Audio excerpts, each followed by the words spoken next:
Welcome to Tales That Stay, stories that stay with you.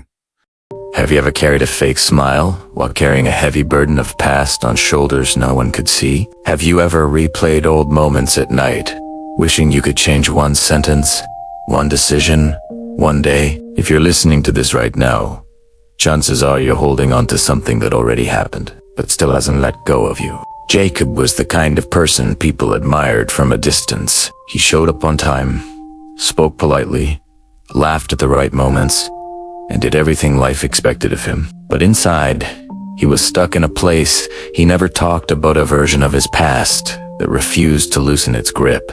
Every morning, Jacob woke up with the same heaviness in his chest, not because his present was terrible, but because his mind kept dragging him backward. A failed relationship, a broken promise, a decision made too late, words unsaid, apologies never given. His past lived rent-free in his head, and every memory felt sharper at night. There was one moment he replayed more than any other. 5 years ago, he stood at a crossroads literally and emotionally. He had been offered a chance to leave his hometown, pursue something bigger, something uncertain, but fear whispered louder than hope. He chose safety. He chose familiar roads, and the opportunity passed. At the time, it felt like the right choice. Years later, it felt like a mistake he couldn't forgive himself for. Whenever someone mentions success, ambition, or dreams, something tightened inside Jacob.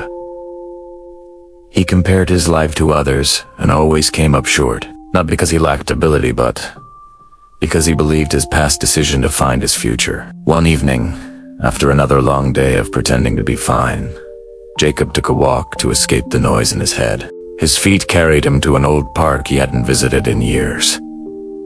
The swings creaked, the lights flickered, and the place smelled of dust and memories. On a bench near the edge of the park sat an elderly man, feeding crumbs to pigeons.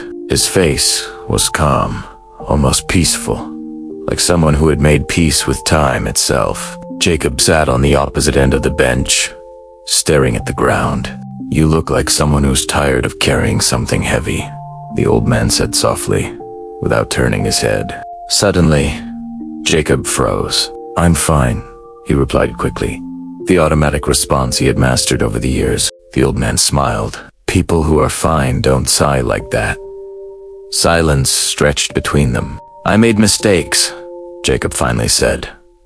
"Big ones, and no matter how hard I try, I can't stop thinking about them." The old man tossed another crumb. "Ah," he said, "you're visiting the past too often." Jacob frowned. "Isn't that normal? To regret?" "Yes," the man replied, "but there's a difference between learning from the past and living inside it." Jacob looked up. "What's the difference?" "The past is meant to teach," the man said, "not to punish." That sentence hit Jacob harder than he expected. The old man continued, "Let me tell you a story." He spoke about a traveler who carried a heavy bag everywhere he went. The bag was filled with stones, each stone representing a regret, a failure, a memory of shame. The traveler believed the stones reminded him to never make mistakes again. At first, he could walk just fine, but over time the bag grew heavier. His pace slowed, his bike bent. He watched others move ahead while he struggled to keep up. One day, exhausted, he collapsed on the road. A stranger passed by and asked why he carried such a heavy burden. "These stones are my past," the traveler said. "If I drop them, I'll forget who I am." The stranger picked up a stone, examined it, and placed it back on the ground. "You don't honor your journey by breaking your back," the stranger said. "You honor it by continuing forward."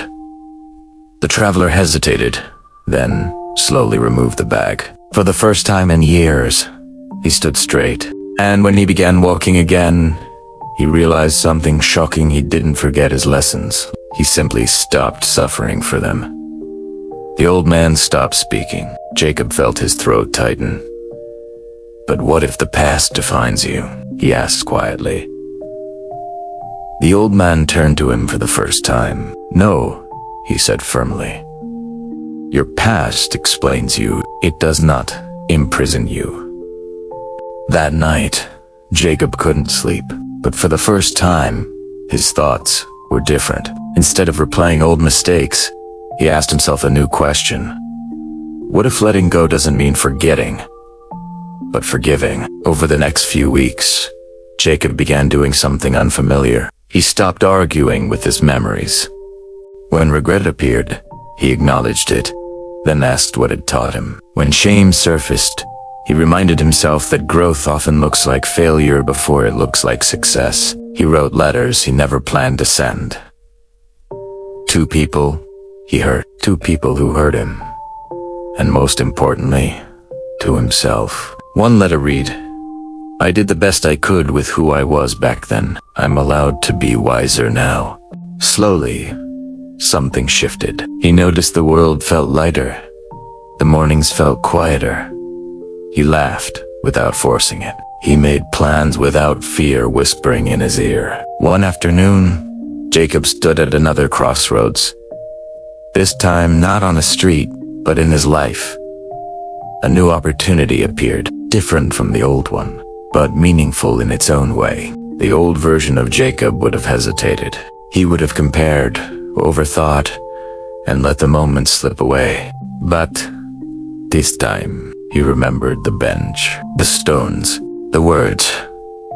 The past is meant to teach, not to punish. He stepped forward. Years later, Jacob returned to the same park. The bench was still there, but the old man was gone. Pigeons fluttered where crumbs once lay. Jacob sat down and smiled, not because life was perfect, but because it was no longer controlled by what had already happened. He finally understood something simple, yet powerful.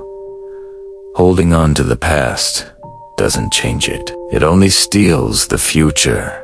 Letting go of your past doesn't erase your journey, it frees you to continue it. Learn from yesterday. Forgive yourself today, and give tomorrow a chance to breathe.